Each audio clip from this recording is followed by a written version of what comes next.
You ever meet someone who knows exactly where to hit you? Not physically, but emotionally. One look, one sentence, one calculated silence, and suddenly you're doubting yourself, questioning your worth, spiraling over a moment that shouldn't have held that much power.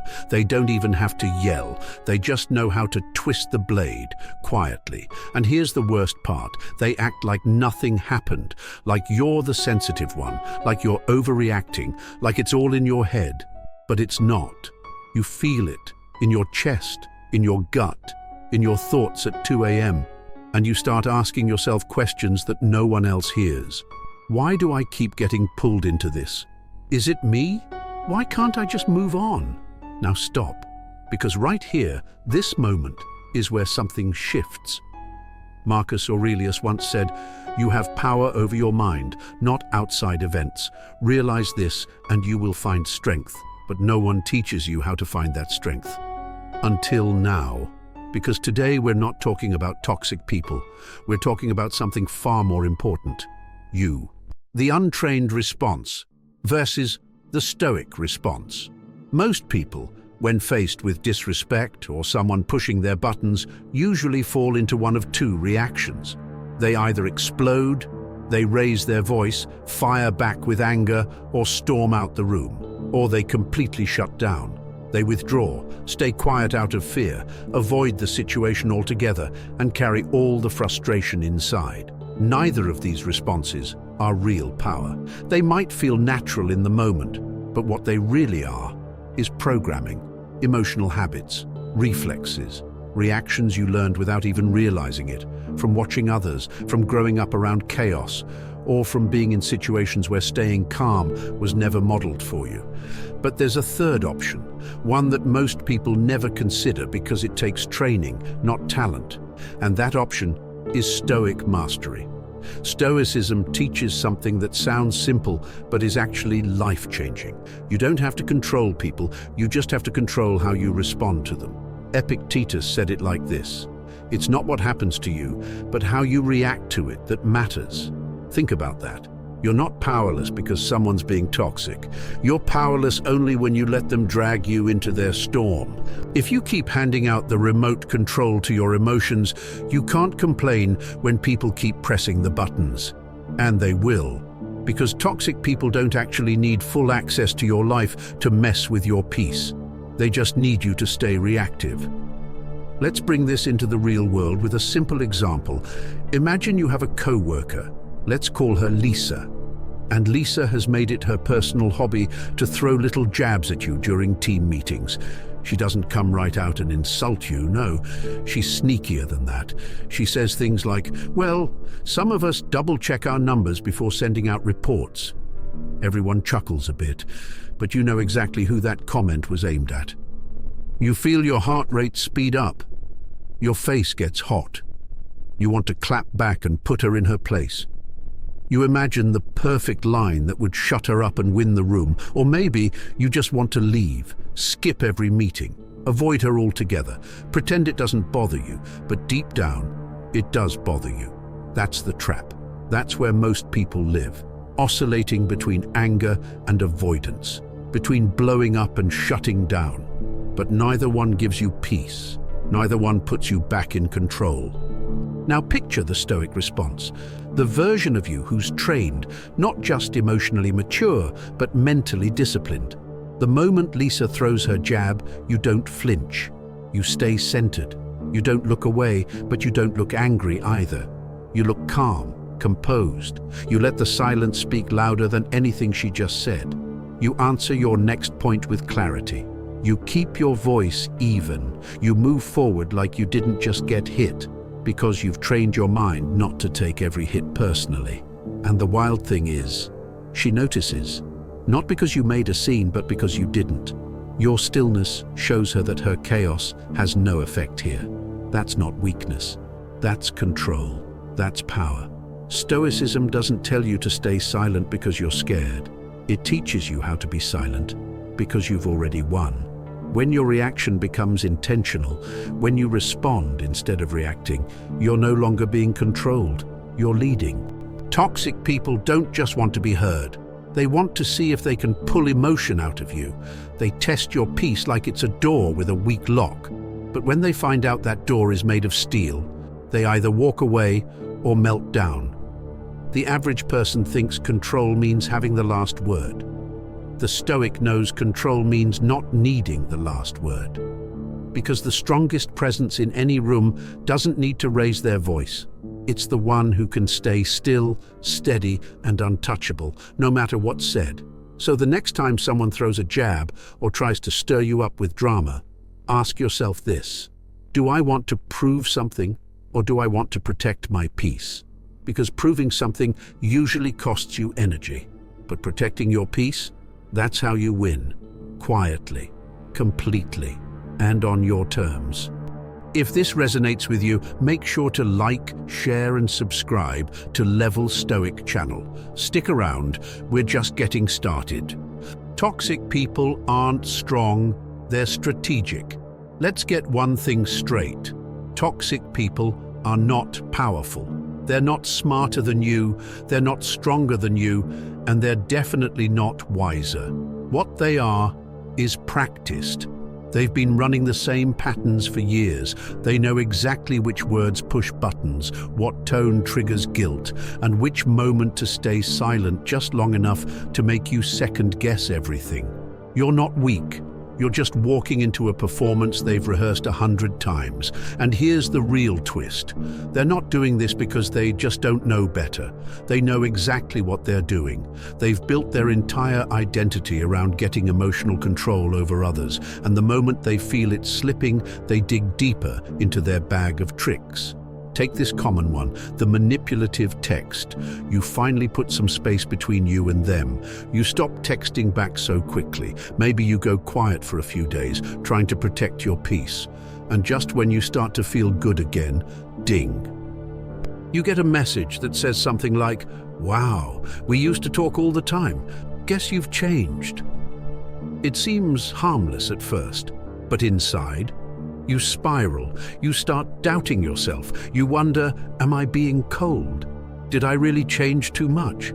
Are they the one who's hurting now? And suddenly, you're right back in the loop. You reply, you explain, you try to fix something that wasn't even broken.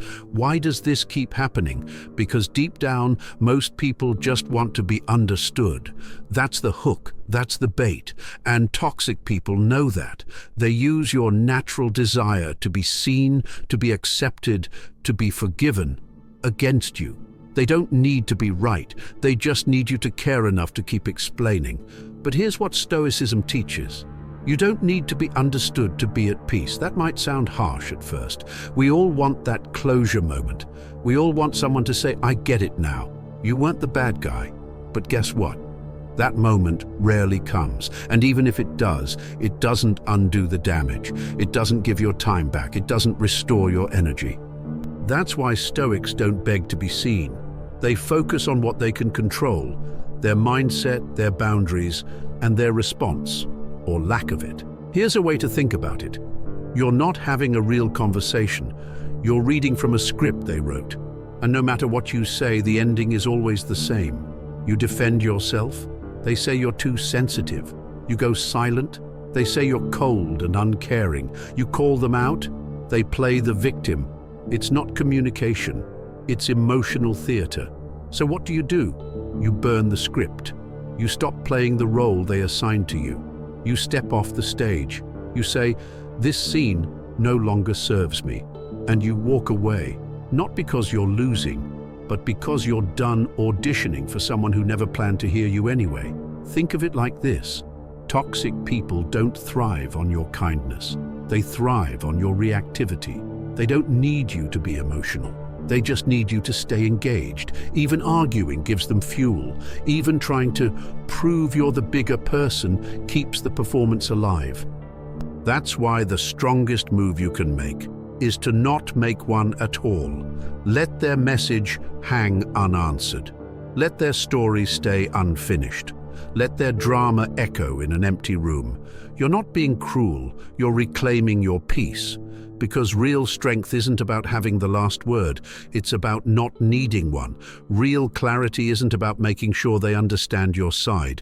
It's about knowing your side deeply and letting that be enough. And when you finally stop responding to their tactics, something powerful happens. They don't know what to do anymore. They escalate at first, sure, more guilt trips, more passive-aggressive messages, maybe even silence that's meant to pull you back in. But eventually, they realize the game has changed. The old version of you, the one who always bit the bait, always explained, always hoped, they can't find that person anymore. Because now, you're not standing in their storm, you're standing in your stillness. And that stillness is loud, loud enough to be heard without saying a word. Why silence terrifies them. Here's something most people don't realize until it's too late. Silence terrifies toxic people, not because it's rude, not because it's cold, but because they don't know what to do with it. They're used to playing games where every word you say becomes a new move on the board. You defend yourself, they twist it. You get angry, they flip the story. You try to explain calmly, they talk over you. They don't want peace, they want control, and your reaction is how they get it. So when you stay quiet, not passive, not scared, but calm, strong, and fully aware, they feel something they're not used to: power slipping away. Silence is not the absence of strength, it's the refusal to waste it. You're not holding back because you don't know what to say. You're holding back because they don't deserve your energy. And that's the difference between reacting and choosing. When you stay silent with intention, it's not about shutting down, it's about leveling up. Let me give you a real example you might know all too well. You walk into the room after a long day, exhausted but peaceful. Your partner, or maybe a close friend, throws a quick jab, something like, "Must be nice not to care about anyone else's needs." It stings. Not because it's true, but because you know exactly what they're doing. They're baiting you.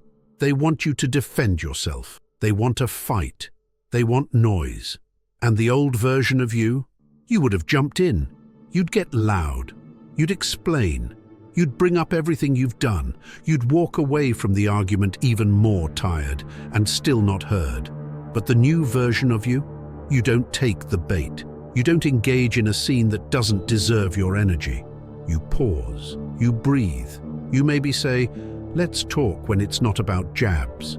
Or you say nothing at all and just continue being present, calm, grounded. And you know what happens? They don't get the scene they rehearsed.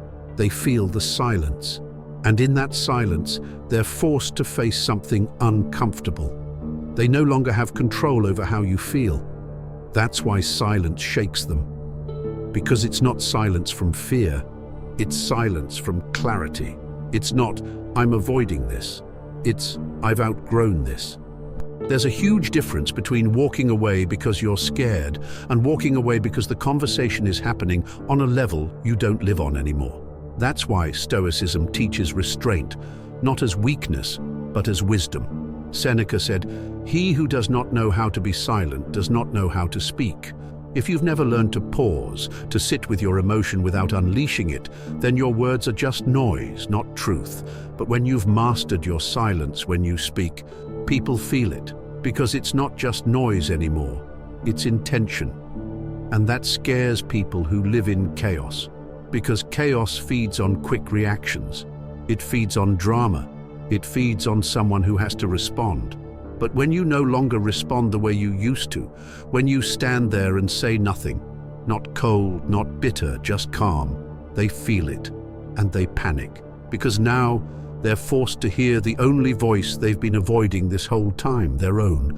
They don't want silence because silence holds up a mirror, and some people will do anything to avoid looking in it. But you're done reacting. You're done playing small just to keep the peace. You're done chasing conversations that only go in circles. You've learned that silence is not giving up. It's rising up. It's choosing peace over pettiness, stillness over shouting, clarity over chaos. So next time someone throws a jab and you feel that pull, that need to say something, to defend, to prove you're right, pause, breathe. Remember this, your silence isn't you backing down, it's you backing yourself. That's real discipline, that's real power, that's Stoicism. And when your silence is backed by strength, by self-respect, by emotional clarity, it doesn't make you invisible, it makes you untouchable.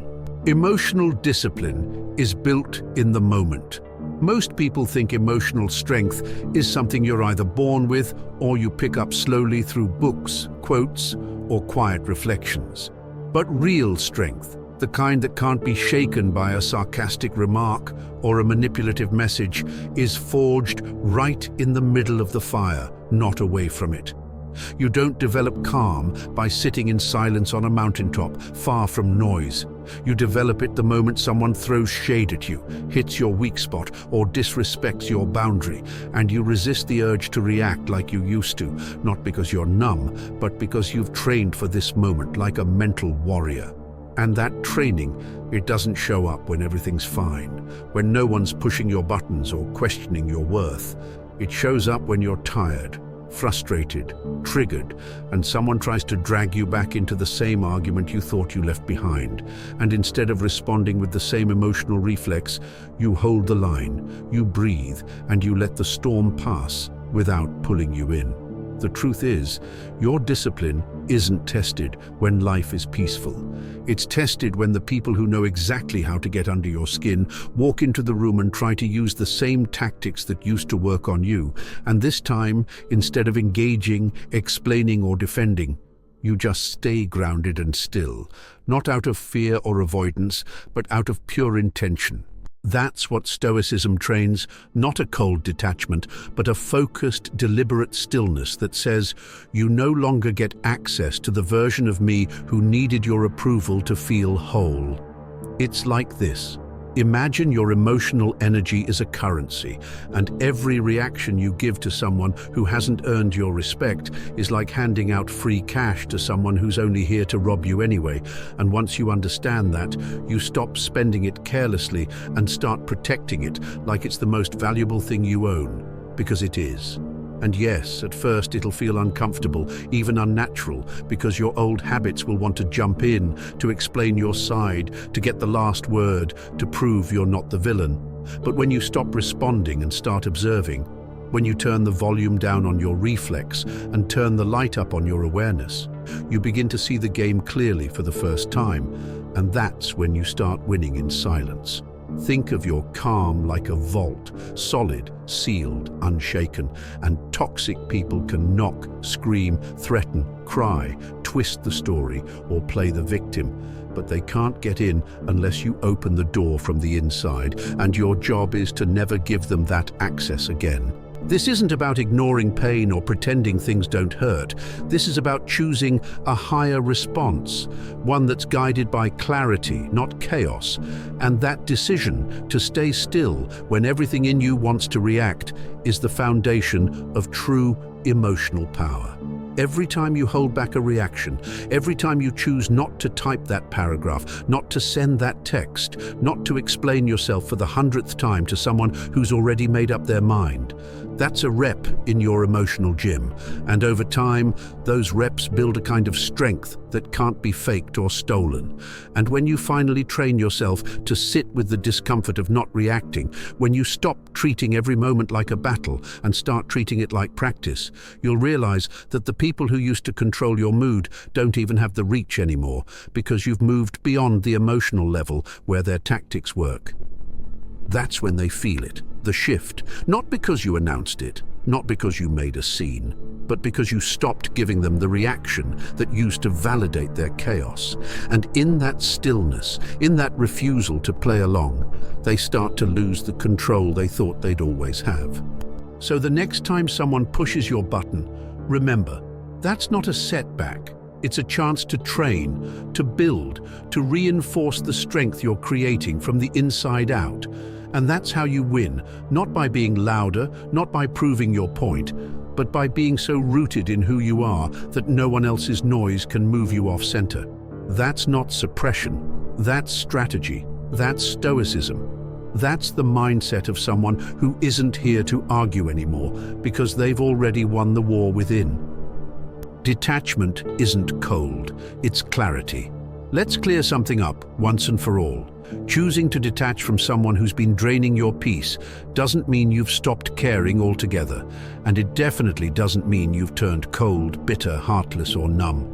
It means you've finally reached a point in your life where you no longer allow your well-being to be hijacked by people who only show up to test your boundaries, trigger your insecurities, or manipulate you into proving your worth over and over again. Detachment, real detachment, isn't about pretending you don't feel anything.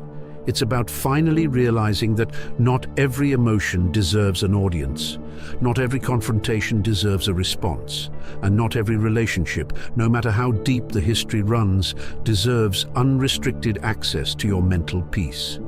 You're not being cold when you don't answer the text that's clearly bait.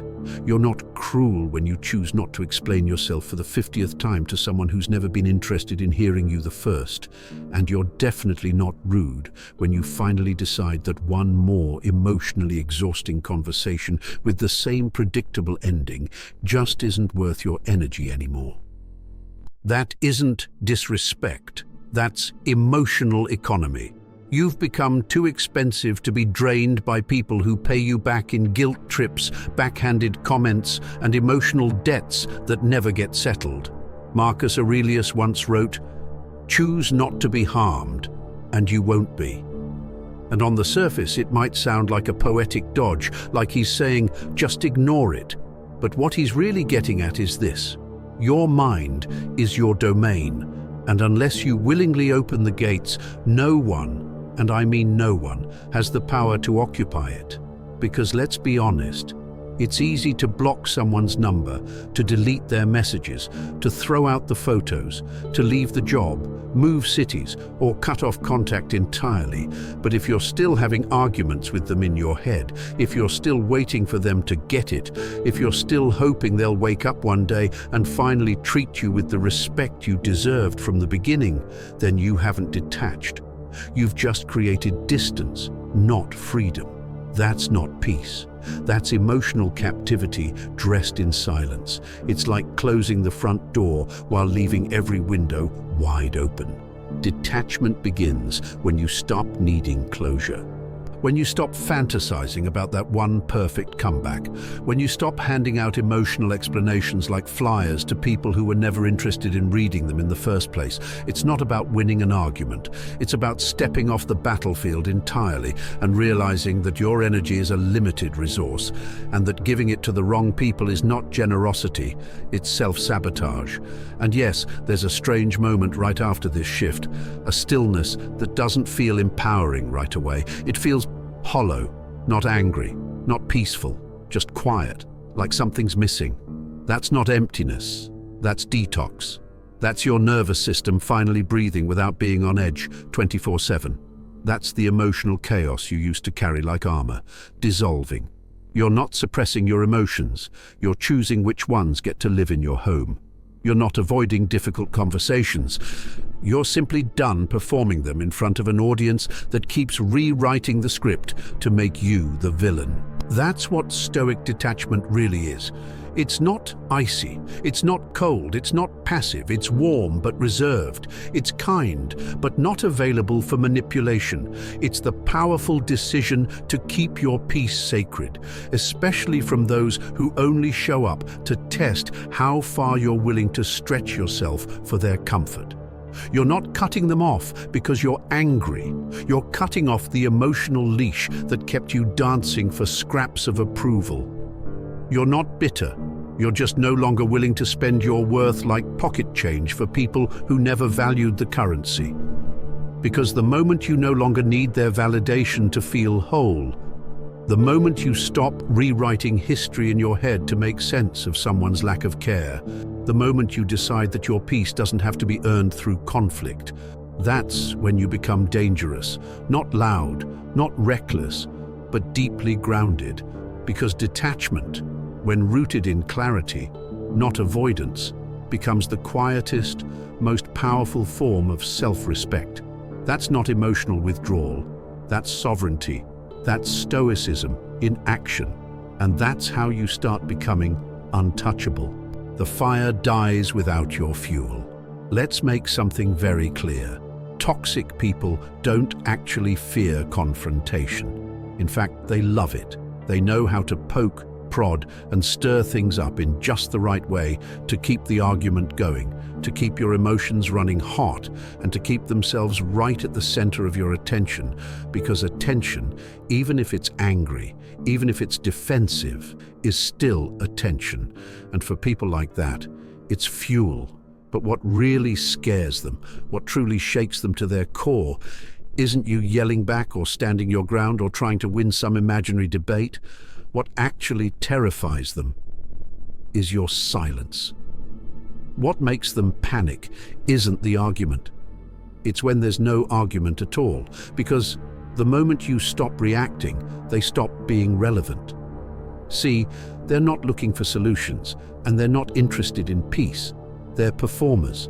They need conflict, they need drama, and most of all, they need an audience.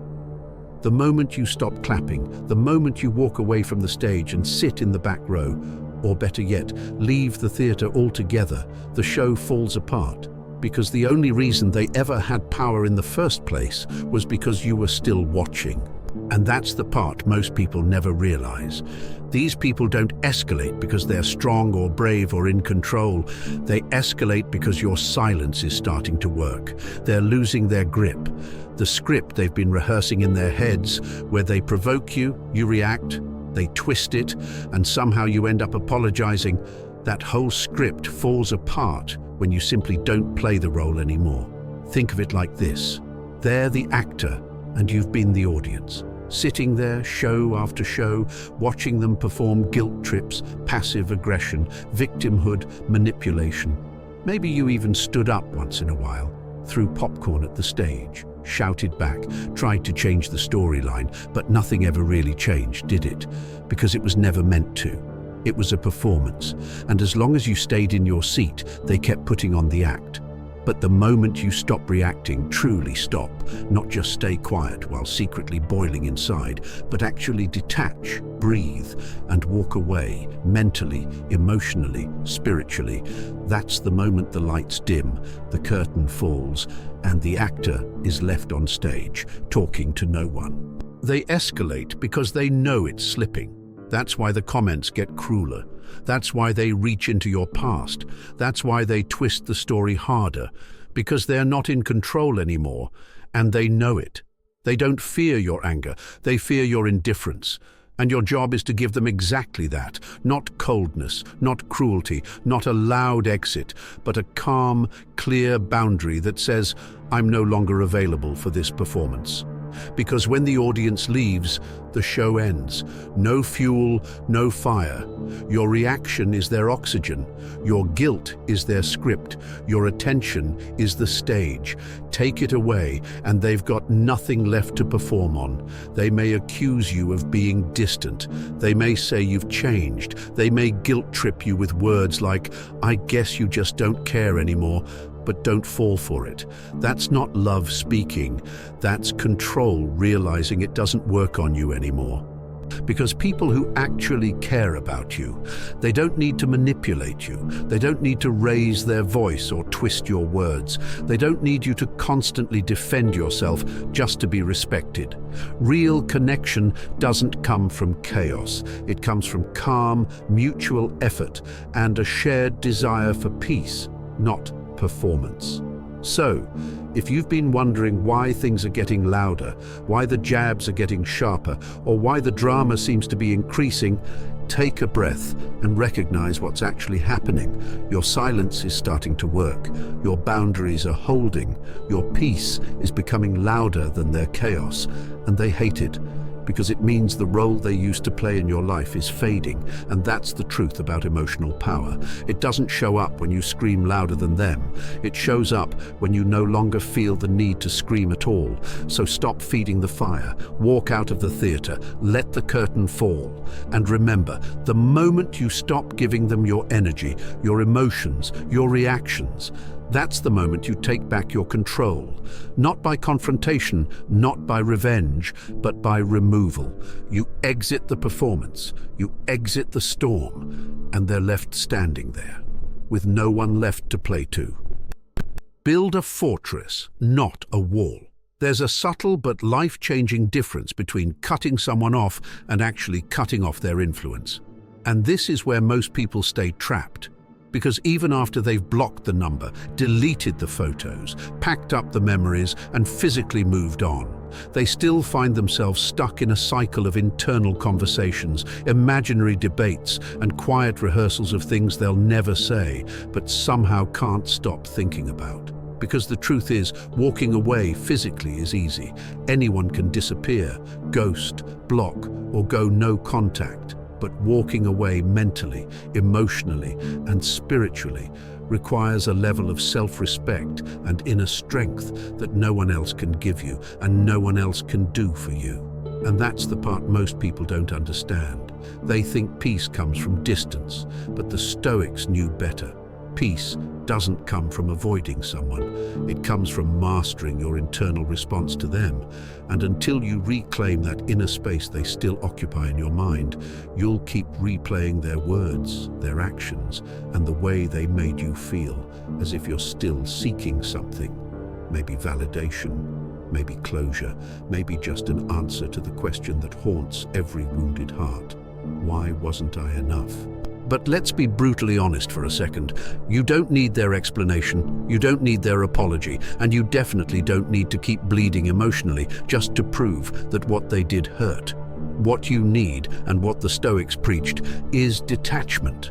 Not in a cold, bitter, or dismissive way, but in a powerful, grounded, and deliberate way that says, I've stopped trying to make sense of why they didn't value me, and I've started investing all that energy into valuing myself.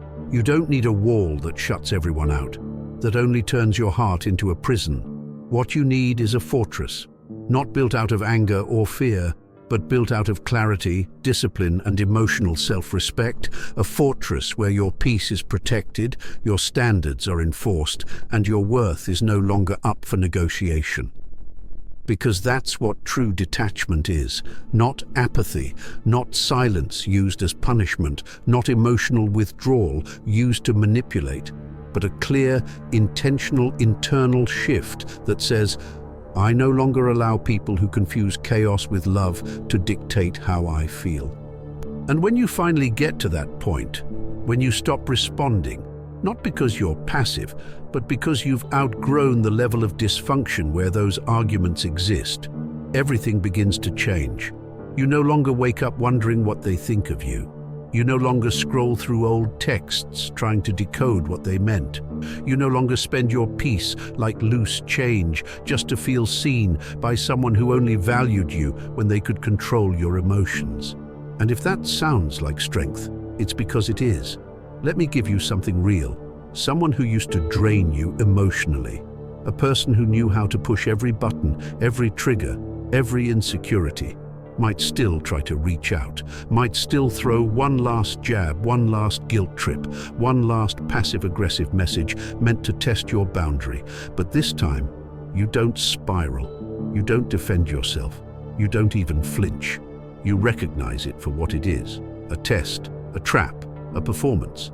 And instead of stepping back into that old identity that once needed to be understood, validated, or right, you stay still. You stay quiet, you stay gone, because you're not seeking revenge, you're not trying to win. You're not hoping they finally realize what they lost. You've already realized what you almost lost, yourself, and now you're too committed to your healing to go back to breaking just to feel loved. So build the fortress, not to hide, not to punish, but to protect the version of you that finally knows peace is not earned through performance. It's claimed through boundaries and defended by silence. Because when they can no longer enter your mind, when they're no longer invited to sit in the front row of your thoughts, that's when you become untouchable, and that's when you win. Not loudly, not bitterly, but permanently. The shift. There comes a moment, not marked by fireworks or applause, but by a calm so deep, so grounded that you can feel the exact second you no longer need to explain, defend, or be understood. That's the shift. You don't win by clapping back. You win by no longer being on stage. And once you step off that emotional stage, once you stop performing for people who never truly listened, you reclaim something most people never even realize they gave away: your emotional sovereignty. Because calm isn't soft. Stillness isn't weakness, and non-reaction is the loudest power move you'll ever make. You'll know you've reached it when someone tries to provoke you, and instead of rising to meet their chaos, you stay seated in your peace. Not because you're trying to prove anything, but because their energy no longer pulls anything from you. The final image isn't a war. It's not a shouting match or a clever last word. It's this. You, sitting quietly while the storm rages, untouched, still, centered, unbothered. Not because the storm is over, but because it no longer reaches you. And if this message hit you, if it lit a fire or gave you peace, subscribe to Level Stoic for weekly mental armor, built from Stoic wisdom, modern discipline, and calm that doesn't crack. Because in a loud world full of noise, drama, and emotional traps, the smartest response is silence. And silence, when chosen from strength, not fear, is what makes you untouchable. And if you're ready to take your emotional control to the next level, don't miss our next video. Stop letting emotions control you with these 8 Stoic lessons. It's packed with practical tips to help you stay grounded and master your emotions, no matter what life throws your way. See you there.